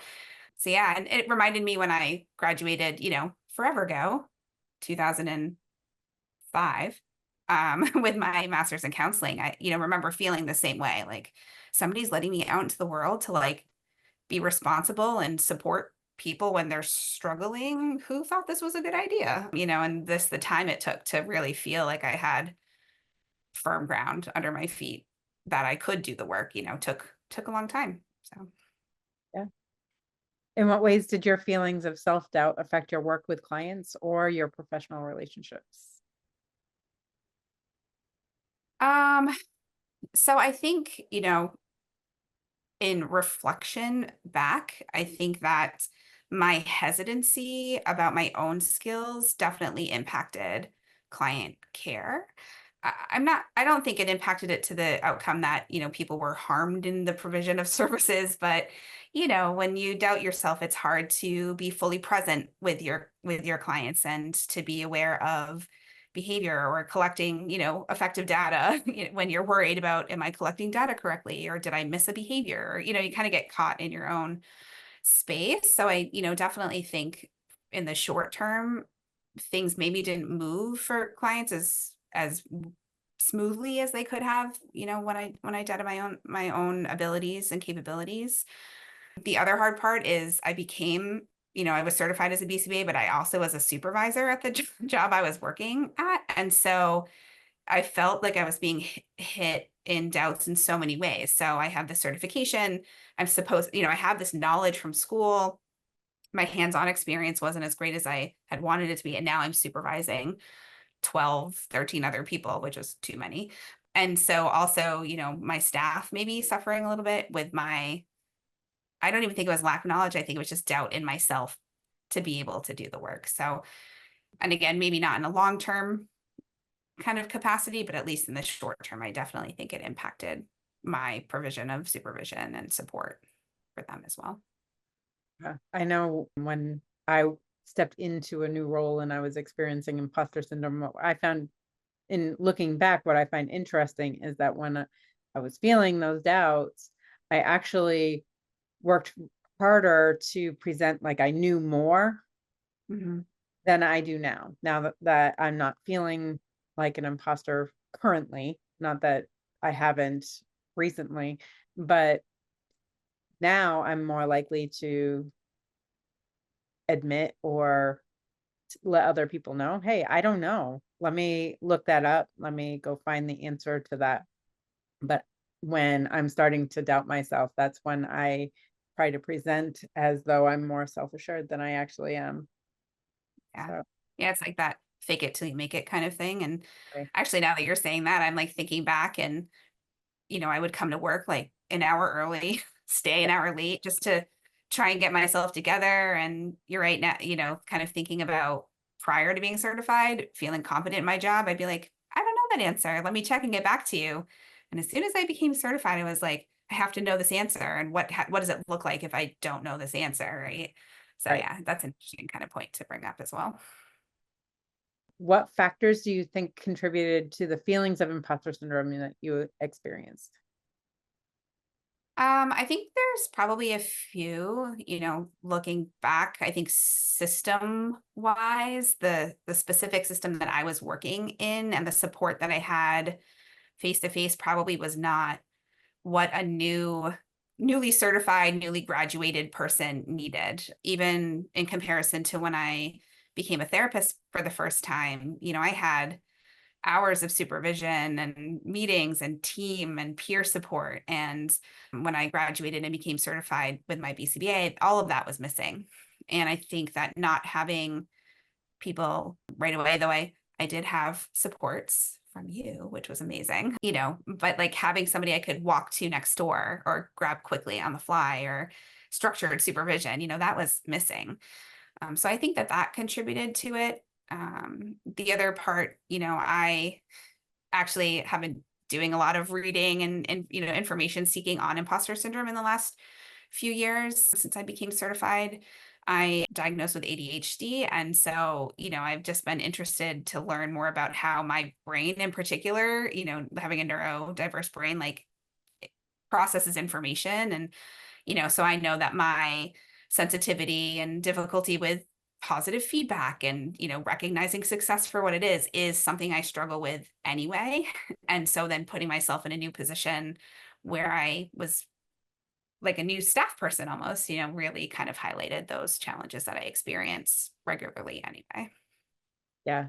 So it might be interesting for people to know that Nikki and I had the same supervision experience. So I didn't have the challenges with COVID because I was certified before, but we had the same supervisor. We were in roughly the same role through a lot of that experience. So we share that experience, and your supervisor does play a large role in your experiences and your confidence maybe after you're certified, especially if you don't feel supported once the official supervision period has ended and you've earned your certification.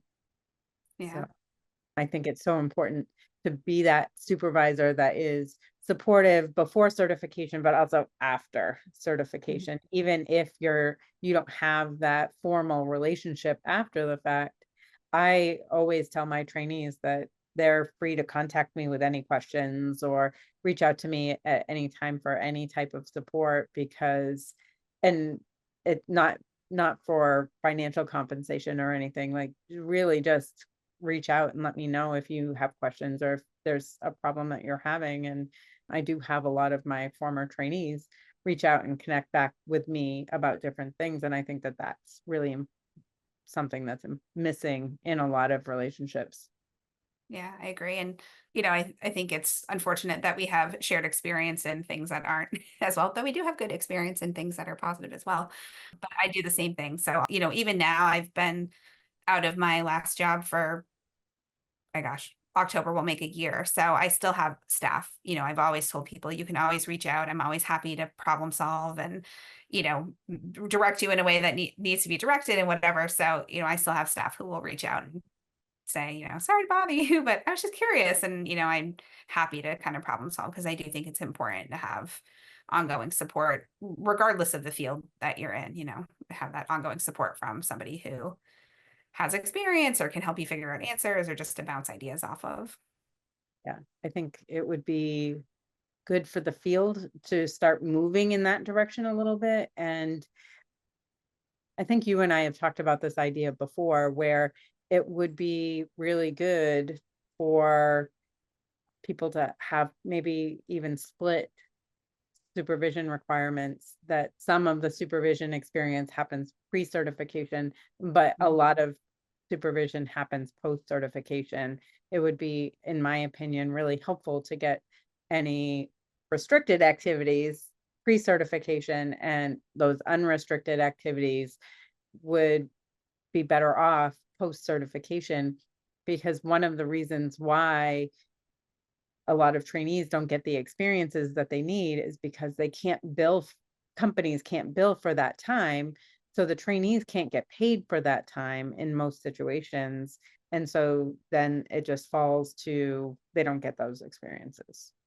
Right. Yeah. And I think, not that we couldn't talk about this forever, but, we chatted before about, for my mental health license, even being licensed since 2009, I'm required to continue to get ongoing consultation and supervision, even though I've been licensed for a long time. That's a requirement of me maintaining that licensure.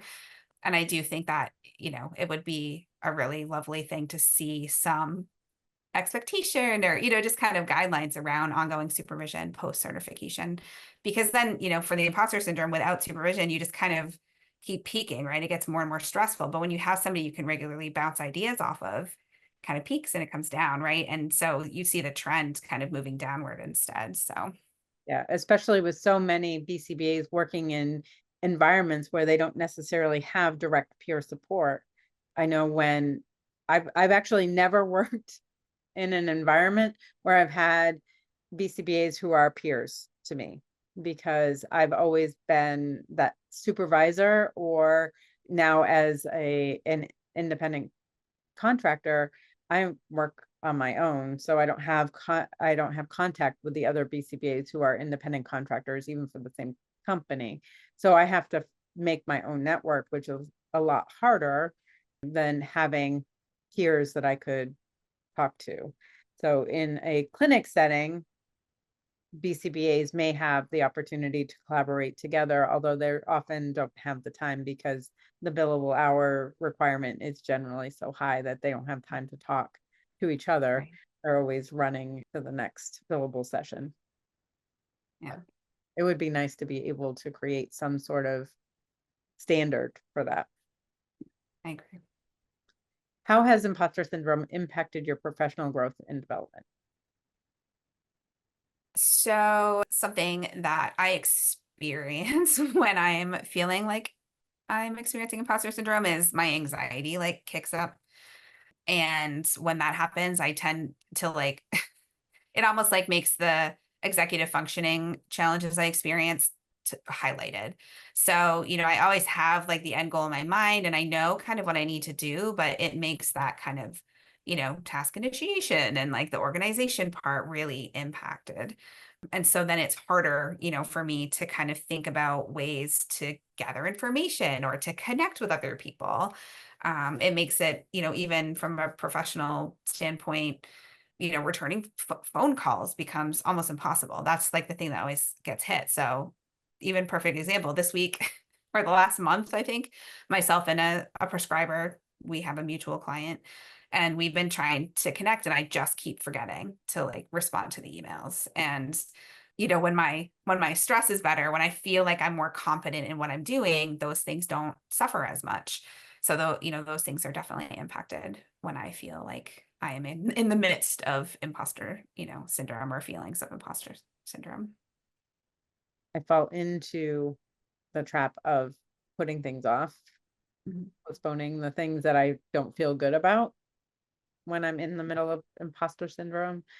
I'll get to it eventually. I mean, I became a ACE provider and it took me 3 years to actually start creating courses because I didn't feel qualified to be a provider, even though the BACB said, yes, you meet the requirements. I still was feeling like an imposter, like that was something I'd be able to do. So I just kept putting it off and putting it off, and for 3 years putting it off. Yeah. Yeah. And then it has that long-term impact of, if it's a goal to create courses, but you're, putting it off, or if it's a goal of mine to, collaborate, like collaboration for me is an important part of my job. I want to collaborate with other providers, but then it gets, it gets in the way of those like really important kind of work values that you have too sometimes, right? It's like, it's the putting off or the anxiety about doing it or not feeling like you sound intelligent enough when you're collaborating with somebody. And so it just kind of runs into that a lot. Maybe And it's with so interesting your because, own ideas when you are collaborating, because Yeah. you think the other person might not value them. right. Yeah. There's always this, like I said, the anxiety piece, right? It's just like constant worry. So. How do you ensure that you are working within your scope of competence, especially when faced with professional challenges?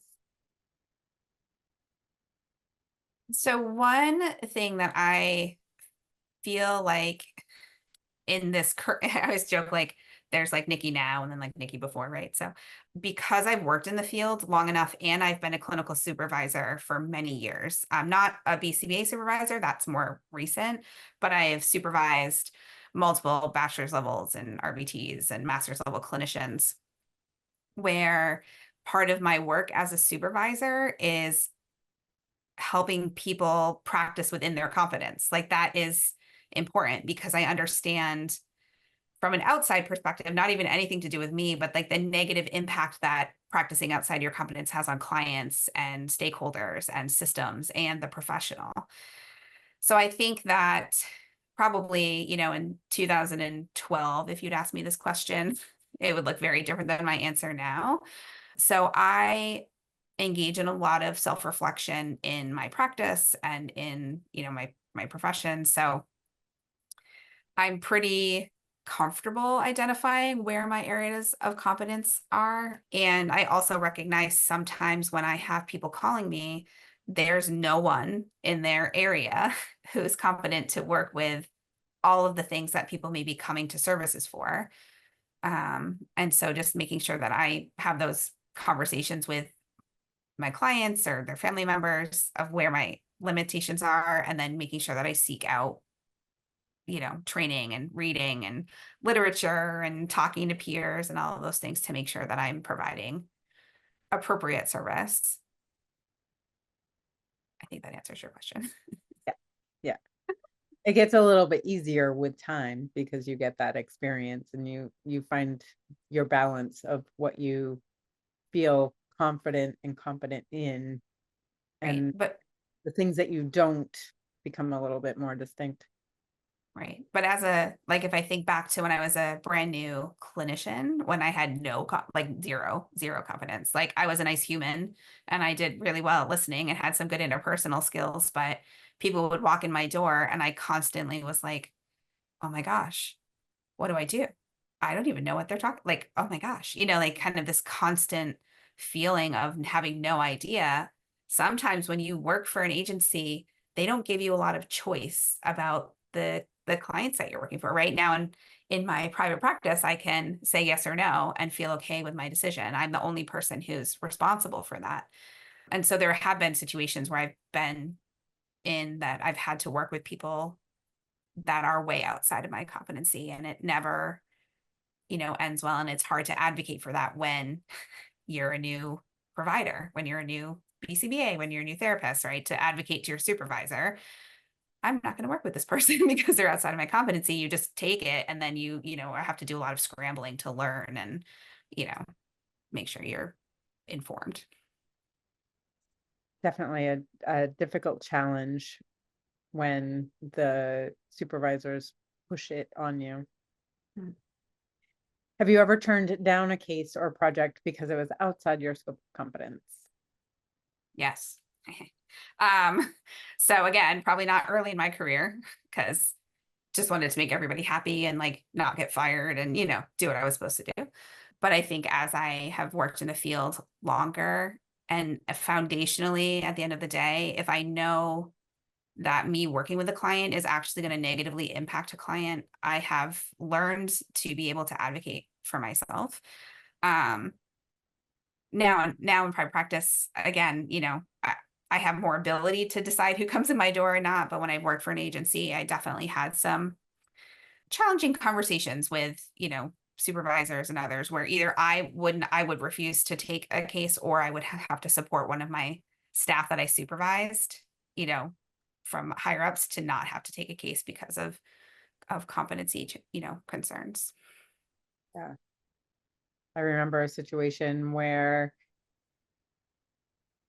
two supervisors pulled me into an office, and these supervisors, and they presented a case to me that I was completely incompetent for, and they pushed it on me, and I'm like, I don't know what I'm doing. I don't know how to, I don't know.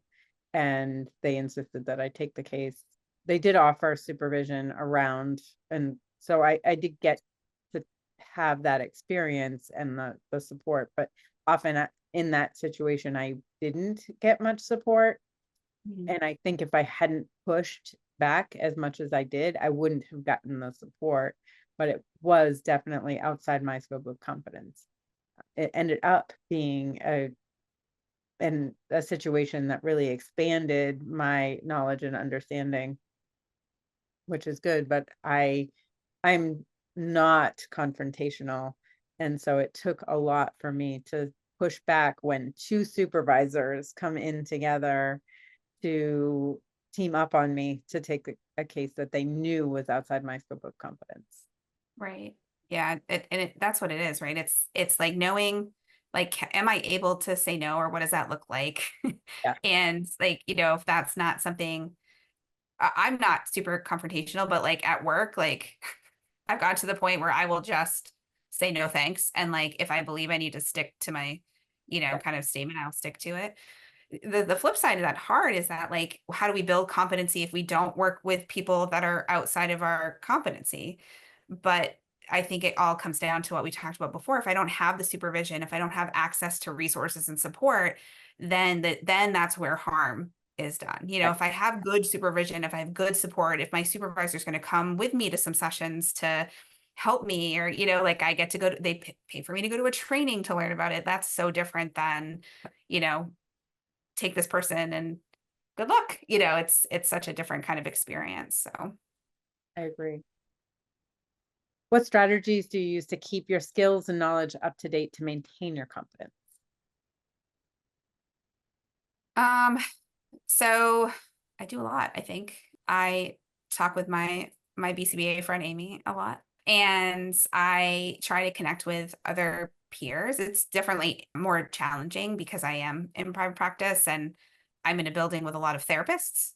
So I have a lot of good peer support for my mental health license, but for, kind of support for BCBA stuff is a little bit harder. But I'm so excited to connect through Master ABA and like some of the other things with other BCBAs. I can't tell you how excited I am to like kind of work with people.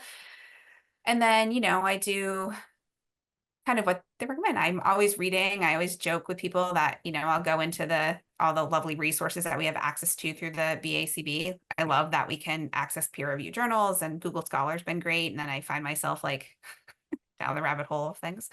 I make sure I get ongoing training. And I usually, when I was a new mental health provider, I would just do anything I needed to CEUs. It didn't matter what I was like, I just need CEUs. And as I, kind of professionally developed and was like, why don't I get CEUs in the things that I'm working in and that are important or that expand my knowledge base? So I always make sure that I do, my ethics and my supervision, but I look for trainings that are interesting to me that, align with my values and are, kind of trainers that align with kind of how I practice, but also provide information maybe that I don't have. I make sure that I always do cultural responsiveness and responsibility trainings, because I think that is something that's so important.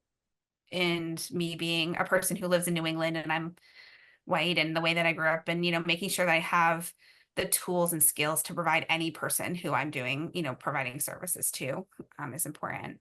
So, those are probably some of it. I write a little bit, nothing's published, but I do writing. I do provide my own training. So I do a lot of research for stuff like that. I'm somebody who needs information from a lot of different places. I have not gotten into podcasts yet, but that's next on my to-do list, is podcasts. Some of them are really good. Mhm. I'll recommend a few. What advice would you give to new BCBAs who are struggling with feelings of inadequacy or imposter syndrome? I think if if you can feel the theme in the language, I really wish that I'd had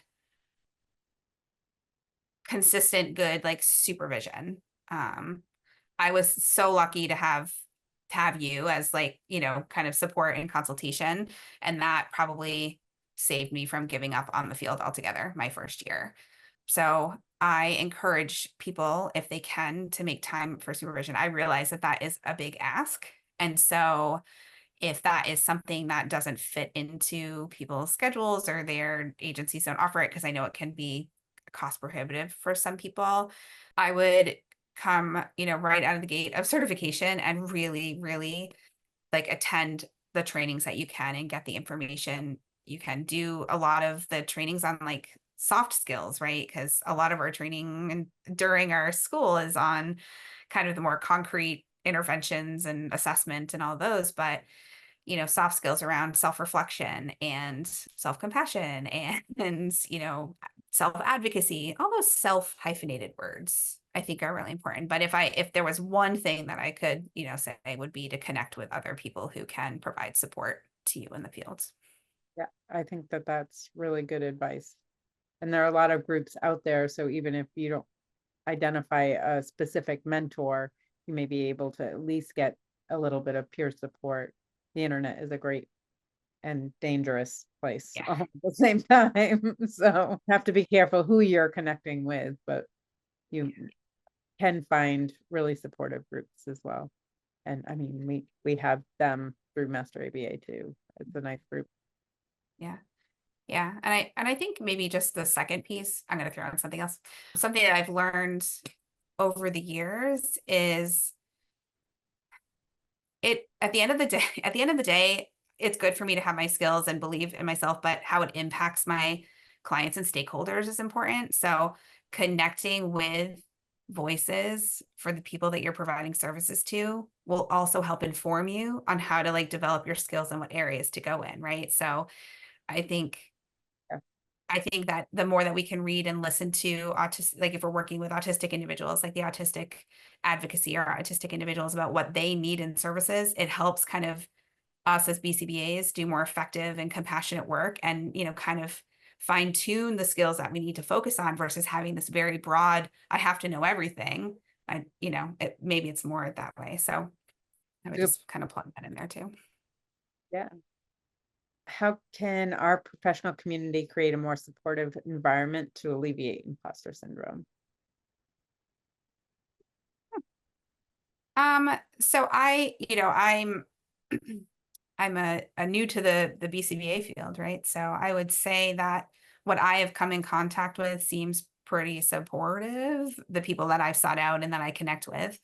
But I think maybe having more open like access or direction, where people can connect with others to get support. I encourage people to just even read and research about imposter syndrome. So, even having that be part of our resources from the BACB or, kind of connection about the literature around that could be really helpful. Those would probably be the two that come to mind. In what ways do you think traditional practices in our profession might contribute to feelings of imposter syndrome?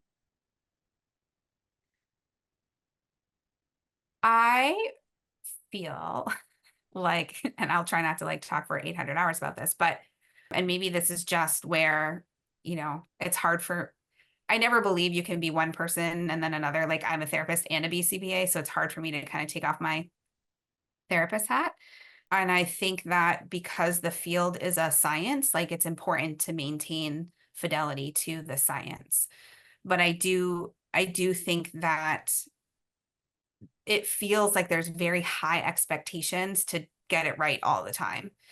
And there's so much information and so much language, like language within the field that almost isolates us a little bit from other fields. And the people that we work with, our clients, don't just have ABA services. Most of the people I work with have at least 2 other service providers. And it's a lot to balance where I have this part of my brain that's supposed to know all this information, technical, information in ABA, but then I have to translate it to talk to my clients and, collaborate with others. And, I just think that with those high expectations, I think it's impossible to not have that contribute to the feelings of imposter syndrome.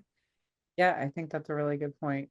A lot of the language we use, I think, is a big part of the imposter syndrome, because we're trying to navigate whether do we really understand what it means, and are we using it correctly, and how do we translate it when we're talking to other people outside the field. Yeah. We Yeah. create And I have a bubble for ourselves. Yeah. And I have a person who I'm supervising who's getting ready to go into verbal behavior, and they're questioning their decision to be a BCBA. And I'm, spend a lot of time going, it's okay. We'll get through this. This is not something you don't have to, you have to remember stuff for school, but not, forever. You always will be able to reference your stuff. I think it's just a lot of support and validation that way. But, you read the information and it's like, what does all this mean? So it's hard, I think, for people to not feel that gap between what I'm supposed to know and what I actually retain. That gap, makes it really hard. Good point. How do you manage feelings of imposter syndrome now?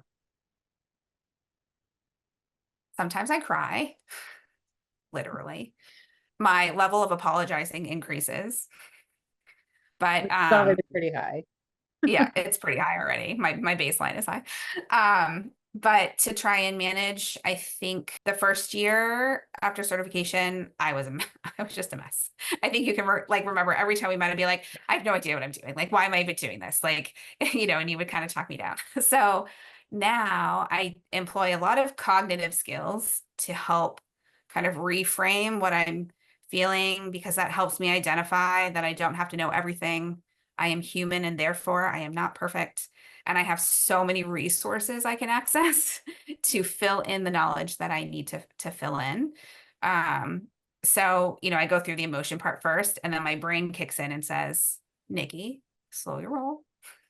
And then sometimes when I am feeling more imposter syndrome, I just have to increase kind of my own behavioral kind of management stuff. So my to-do lists become a little more specific. Whereas sometimes I might just write call with initials. Like I will put times or put it in my schedule, to call somebody, to help manage kind of those executive functioning challenges. And then I take a lot of walks in between people, even short 5-minute ones. So, I kind of do all those things to help mitigate some of the anxiety, because then it helps me access my brain to recognize the resources that I have, the use of, and the people I can connect with.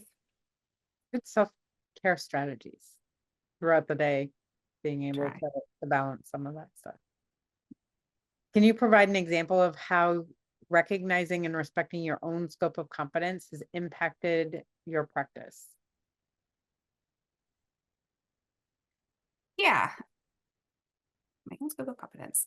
So I think that when I identify when things are kind of hitting the threshold of what I believe my competence is within, and I don't feel like it's something that I can address in the short term to build my knowledge, I will be better. I am better able at setting limits for people. So I always joke, I feel bad about everything. People call me sometimes, and in my area, I'm one of the very, very few people who are mental health provider and a BCBA that work with individuals, that with the population that I work with.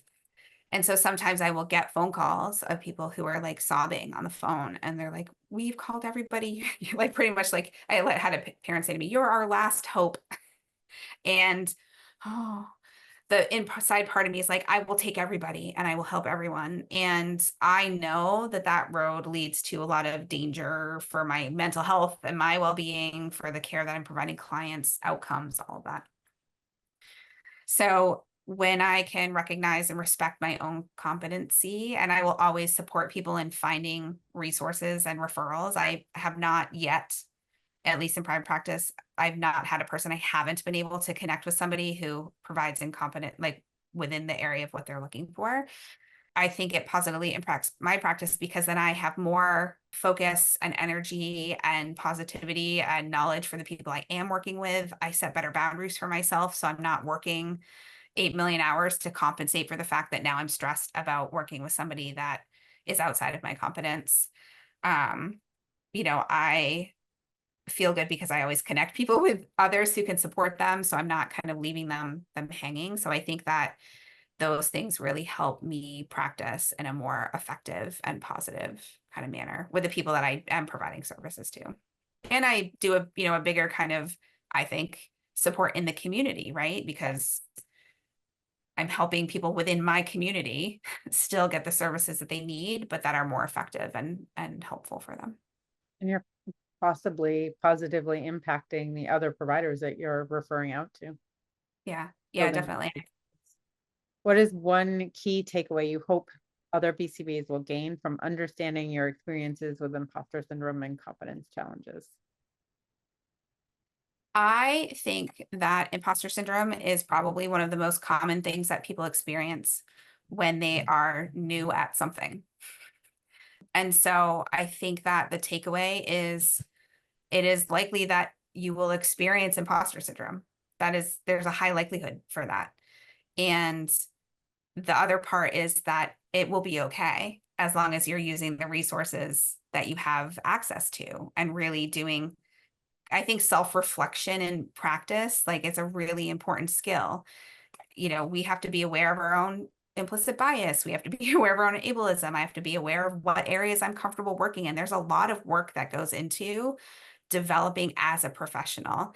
And I think imposter syndrome is just one of those things that actually might be an important thing for a lot of us to go through as long as we can learn the skills to manage it, because it helps us highlight where our areas of strength and where our areas, of growth might be.